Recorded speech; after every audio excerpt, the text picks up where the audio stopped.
Here I'm just cutting the copes. There's a trick to doing copes. You don't have to grind them all out.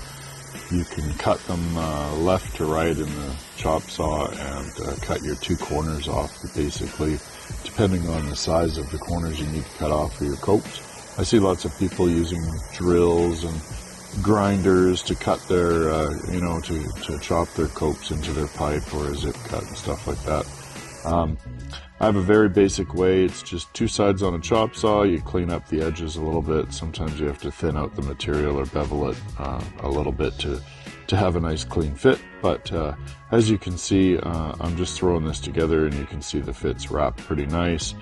And it's a real quick way of doing copes on pipe. I used to do a lot of off-road machines, a lot of pipe bending, a lot of pipe building, tubular chassis, dune buggies, that type of thing. So I haven't done it in a long time, so I'm a little rusty, but it always helps to refresh my memory when I'm doing these frames.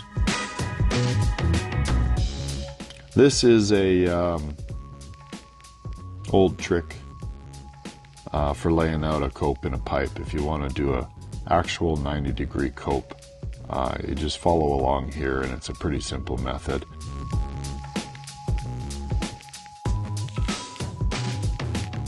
Using the radius of the pipe, I make a little template and fold it into quarters, and then you take a piece of paper and you wrap it around the pipe so you have the diameter of the pipe, and then you just take your template and lay it out like you see me laying it out here, and you will get a perfect 45-degree cope on your pipe every time.